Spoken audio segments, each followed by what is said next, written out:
नमस्कार, आपका बहुत स्वागत है इंडिया वॉइस पे। मैं हूं आपके साथ समृद्ध मिश्रा। वक्त तो चलाए देवभूमि समाचार का, तो शुरुआत करते हैं बुलेटिन की पहली खबर के साथ। मुख्यमंत्री पुष्कर सिंह धामी ने अपने आवास पर उच्च स्तरीय बैठक के दौरान अधिकारियों और निर्देश दिए हैं कि प्रदेश में निर्माण और नवनिर्माण कार्य में तेजी लाई जाए। उन्होंने कहा कि अब मानसून अवधि पूर्ण हो चुकी है और सभी विभाग धरातल पर कार्यों में तेजी लाएं।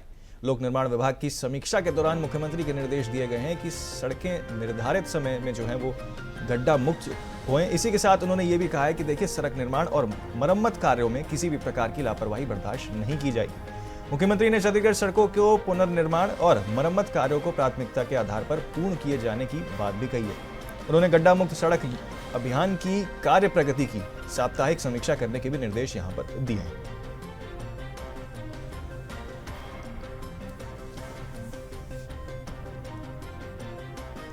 तो इसी खबर पर ज्यादा जानकारी के साथ हमारे संवाददाता अभय कैंतुरा जुड़ चुके हैं देहरादून से फोन लाइन पर। सीधे उनके पास चलेंगे। अभय, किस तरीके के निर्देश यहाँ पर खासतौर पर अधिकारियों को दिए गए हैं और लापरवाही ना बरतने की भी यहाँ पर जो है बात मुख्यमंत्री की ओर से की गई है?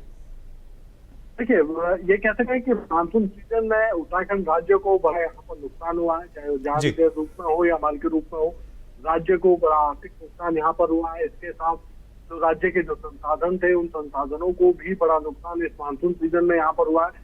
इसलिए अभी कह सकते हैं कि जो राज्य की जो लाइफ लाइन है, राज्य की जो सड़कें हैं, उन सड़कों को दुरुस्त करने के निर्देश यहाँ पर मुख्यमंत्री की तरफ से यहाँ पर दे दिए गए, क्योंकि मानसून सीजन की विदाई यहाँ पर हो चुकी है।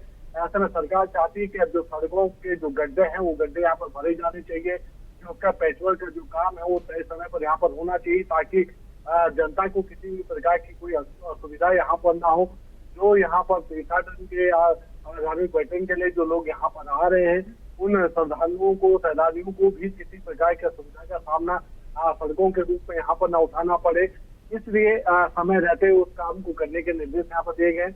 मुख्यमंत्री पुष्कर सिंह धामी ने अधिकारियों को इसके लिए बाकायदा 31 अक्टूबर तक की डेडलाइन यहाँ पर दी है। उस डेडलाइन तक सभी पैचवर्क के जो काम थे, उन कामों को करने के निर्देश यहाँ पर दिए गए। उसमें साफ तौर पर समझा जा सकता है, चाहे वो निर्माण काम से जुड़े, निर्माण कार्यों से जुड़े हुए निर्देश हो या फिर सड़कों को गड्ढा मुक्त करने के कार्य हो, उन सभी को तय समय पर करने के लिए यहाँ पर कहा गया है। मुख्यमंत्री की जैसे ये कह सकता है कि अहम बैठक में शासन के जो आला अधिकारी थे, वो यहाँ पर मौजूद है। खासतौर पर जो पीडब्ल्यूडी विभाग से जुड़े जो अधिकारी थे, वो यहाँ पर जो मौजूद है, क्योंकि सबसे बड़ी जिम्मेदारी उनकी है। उनके पास सबसे ज्यादा सड़कें यहाँ पर है, चाहे वो नेशनल हाईवे हो, स्टेट हाईवे हो या डिस्ट्रिक्ट हाईवे हो, वो सारी सड़कें उनके अधीन यहाँ पर आती है। तो ऐसे में उन सभी कार्यों को तय समय पर करने के लिए यहाँ पर कहा गया है, क्योंकि अब उत्तराखंड राज्य चाहता है कि मानसून सीजन के बाद जो समय यहाँ पर सरकार के पास बचा है, उसमें निर्माण के काम को तेज गति से यहाँ पर किए जा सके, ताकि विकास की जो रफ्तार है वो यहाँ पर उसकी गति यहाँ पर बढ़ाई जा सके और उसका लाभ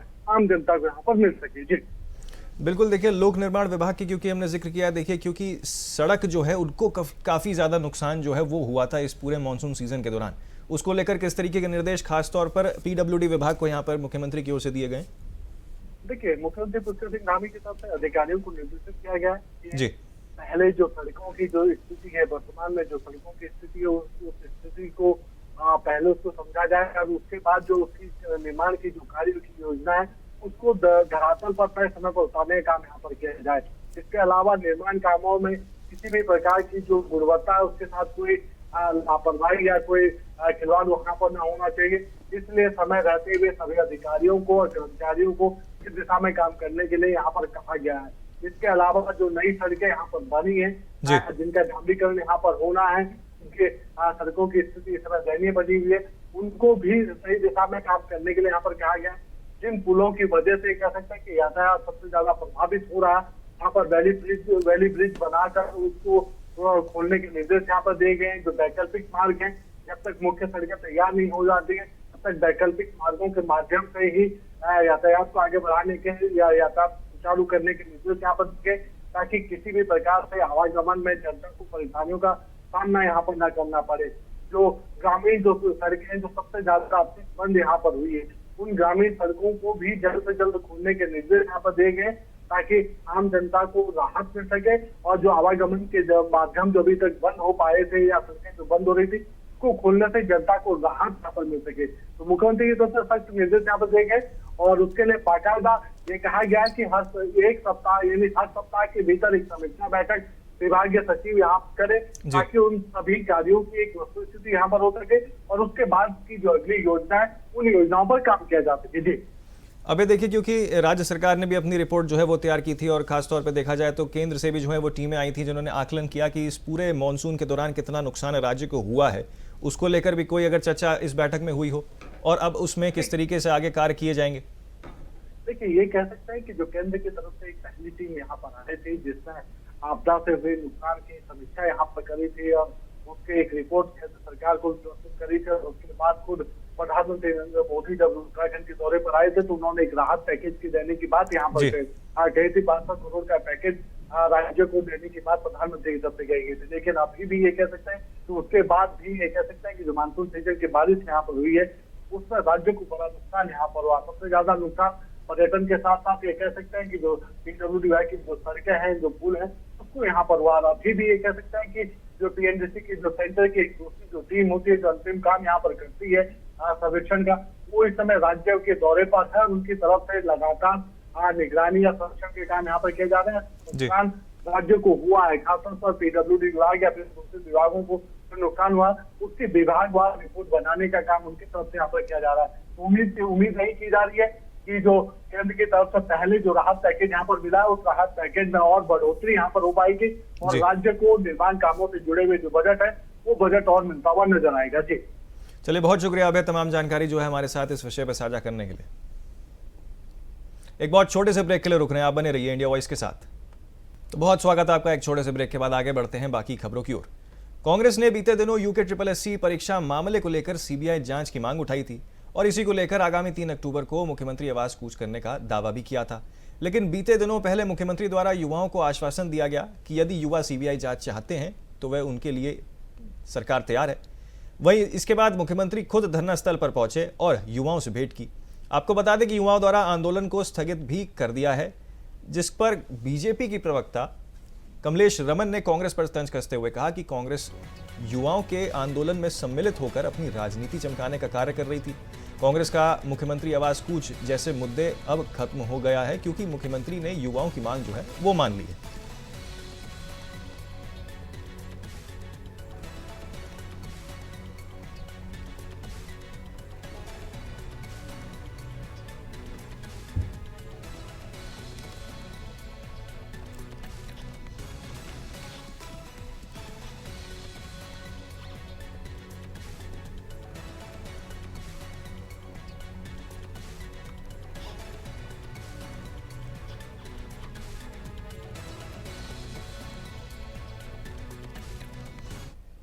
है बेगानी शादी में अब्दुल्ला दीवाना। युवाओं के मंच पर जाकर के जिस तरीके से कांग्रेस अपनी राजनीति करने की कोशिश कर रही थी और 3 तारीख का जो उन्होंने आह्वान किया था कि युवाओं के पक्ष में हम मुख्यमंत्री आवास का घेराव करेंगे, मुझे लगता है कि वो सारे मुद्दे अब गौण हो चुके हैं। माननीय मुख्यमंत्री जी ने युवाओं के बीच में जाकर के उनकी उन मांगों को माना है जिनके लिए युवा धरने पर बैठे थे। पर कांग्रेस की ये राजनीति, दोहरी राजनीति आप देख सकते हैं कि किस तरीके से युवाओं के कंधे पे बंदूक रख के वो 2027 का सपना देख रहे थे। तो मुझे लगता है कि ये कांग्रेस का ये सपना पूरा नहीं होगा और इस वक्त उनका ये धरना प्रदर्शन करना बेमानी सा होगा। तो उत्तराखंड में शारदीय नवरात्र के साथ ही चारधाम यात्रा के समापन की तैयारी जो है वो शुरू हो गई है। विश्व प्रसिद्ध गंगोत्री धाम के कपाट 22 अक्टूबर को अन्नपूर्ण सुबह 11:36 पर अभिजीत मुहूर्त में शीतकालीन के लिए बंद कर दिए जाएंगे। वहीं घोषणा श्री गंगोत्री पंच मंदिर समिति द्वारा जो है वो की गई है। कपाट बंद होने के बाद मां गंगा की उत्सव डोली परंपरा अनुसार मुखबा गांव के लिए जो है वो रवाना होगी, जहां उनको 3 महीने के लिए जो है पूजा जाएगा, 6 महीने के लिए माफ कीजिए, पूजा अर्चना जो है उनकी होगी। वहीं यमुनोत्री धाम के कपाट भी 23 अक्टूबर भैया दूज के दिन जो है वो बंद कर दिए जाएंगे। कपाट बंद से पहले शनिदेव की डोली खरसाली गांव से यमुनोत्री पहुंचेगी और फिर मां यमुना की डोली की शीतकालीन गद्दी स्थल लाया जाएगा। चारधाम में अब धीरे धीरे शीतकालीन प्रवास की रस्में जो हैं वो शुरू हो गई हैं और श्रद्धालु अंतिम दर्शन के लिए धामों की ओर उमड़ रहे हैं। तो आपको फिर से बता दें कि 22 अक्टूबर को बंद होंगे गंगोत्री धाम के कपाट और गंगा जी की डोली मुखबा गांव के लिए जो है रवाना होगी।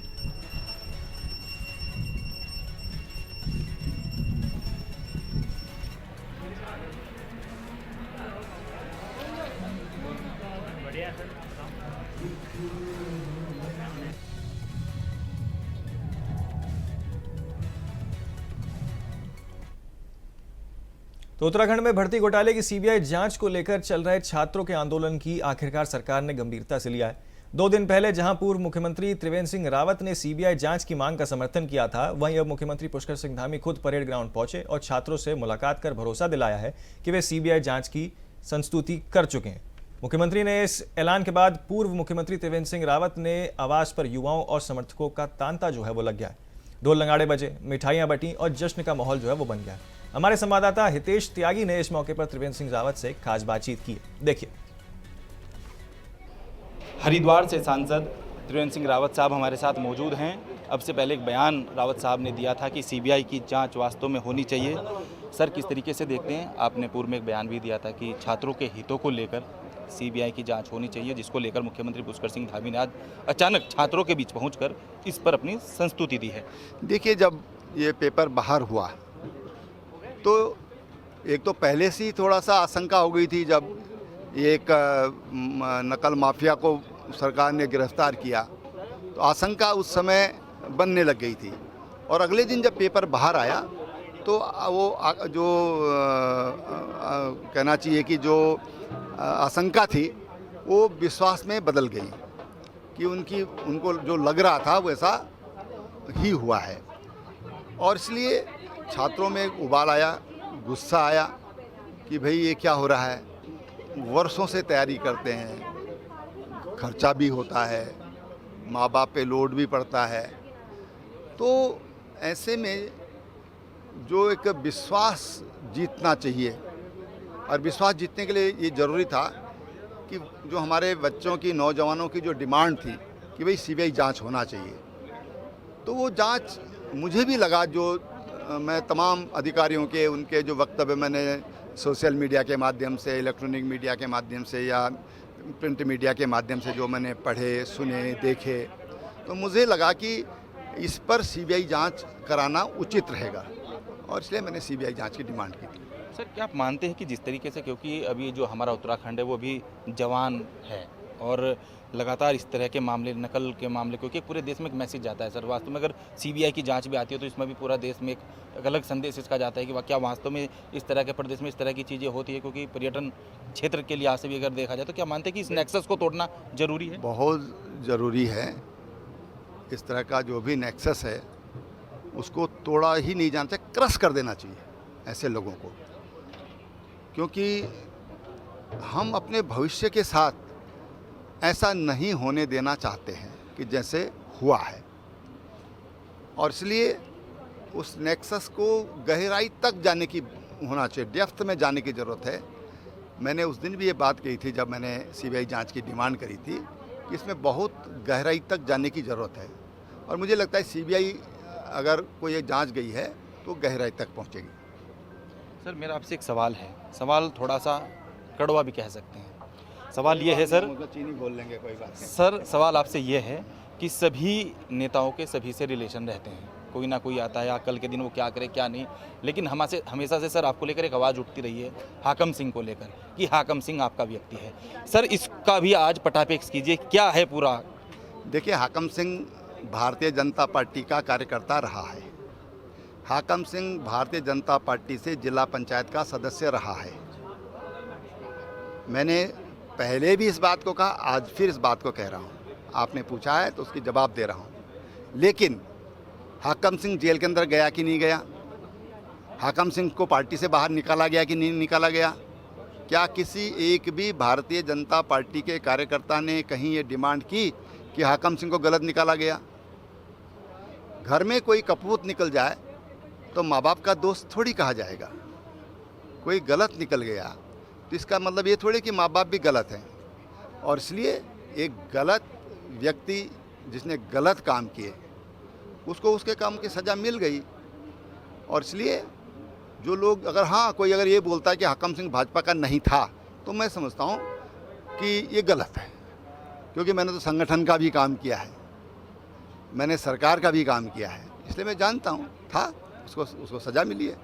सर, जिस तरह की गतिविधियाँ उसकी थी, क्या वास्तव में सर एक डेंट उसने संगठन को, सरकार को देने का काम किया? क्योंकि ये ऐसी चोट है, एक ऐसा बदनुमा दाग भाजपा पर लग गया है नकल को लेकर, इसे किस तरीके से देखते हैं? देखिए, इससे पार्टी की छवि तो खराब होती है। अगर पार्टी का आवरण ऐसा है तो स्वाभाविक रूप से जो देखता है तो आवरण ही दिखाई देता है, अंदर थोड़ी दिखाई देता है। तो उससे पार्टी की छवि खराब हुई, लेकिन पार्टी ने अपना जो रवैया है वो स्पष्ट कर दिया उनको बाहर करके। त्रिवेंद्र रावत साहब हमारे साथ मौजूद थे, जिन्होंने साफ तौर पर कहा है कि हम हमेशा छात्रों हितों के लिए काम करते रहेंगे और सीबीआई की जो संस्तुति की है, उन्होंने मुख्यमंत्री पुष्कर सिंह धामी का धन्यवाद भी किया और यहाँ तक कि हाकम सिंह को लेकर भी उन्होंने साफ तौर पर कहा है कि हाकम सिंह रावत के साथ क्या हुआ क्या नहीं हुआ वो सब जनता के सामने है। कैमरा पर्सन हर्ष सुनियाल के साथ हितेश त्यागी, इंडिया वॉइस, देहरादून। तो अवैध पदार्थ पदार्थों के साथ देहरादून पुलिस ने 2 नशा तस्करों को गिरफ्तार किया है। वहीं अभियुक्तों के कब्जे से लाखों रुपए मूल्य की 151 ग्राम अवैध हेरोइन और तकरीबन 14.83 ग्राम अवैध स्मैक भी जो है वो बरामद हुई। मुख्यमंत्री ने उत्तराखंड के ड्रग फ्री देवभूमि 2025 के विजन को साकार करने के लिए देहरादून के वरिष्ठ पुलिस अधीक्षक के निर्देशों पर जो है यहाँ पर दून पुलिस द्वारा लगातार नशा तस्करों के विरुद्ध व्यापक स्तर पर अभियान जो है वो चला जा रहा है। इसी क्रम में कार्रवाई करते हुए उत्तराखंड एसटीएफ और दून पुलिस की संयुक्त टीम ने अभियुक्तों को कब्जे में लिया है।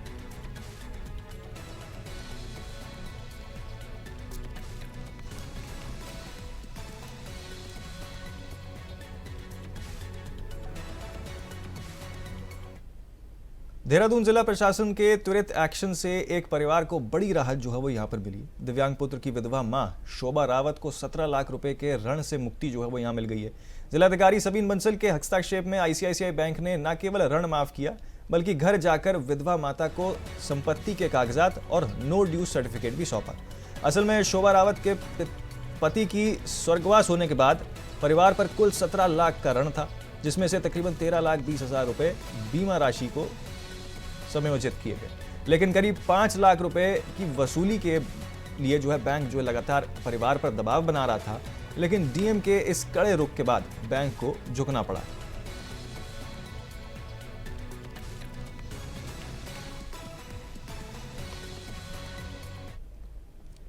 खबर जो है वो देहरादून से है, जहां राष्ट्रीय स्वास्थ्य मिशन उत्तराखंड द्वारा संचालित स्वस्थ नारी सशक्त परिवार अभियान ने प्रदेश में जबरदस्त सफलता जो है वो हासिल की है। 17 सितंबर से अब तक पूरे प्रदेश में 17,803 शिविर आयोजित किए जा चुके हैं, जिसमें से तकरीबन 10,40,996 लोगों की जांच जो है वो की गई। इस अभियान के तहत सबसे ज्यादा जांच हाइपरटेंशन और डायबिटीज की हुई है। इसके अलावा तकरीबन 4,02,271 महिलाओं की कैंसर जांच, 1,64,488 लोगों की एनीमिया जांच और तकरीबन 88,285 की टीबी स्क्रीनिंग और 196 की सिकल सेल डिजीज की जांच भी जो है वो यहाँ पर की गई है। यह अभियान प्रदेश की महिलाओं और परिवारों के स्वस्थ बनाने के लिए एक बेहद ही महत्वपूर्ण साबित हो रहा है। राष्ट्रीय स्वास्थ्य मिशन ने कहा है कि देखिए ये शिविर नियमित रूप से चलाए जाएंगे ताकि स्वस्थ सेवा हर घर तक जो है वो पहुंच सके। स्वस्थ नारी सशक्त परिवार अभियान में रिकॉर्ड जो है वो कहीं ना कहीं बना।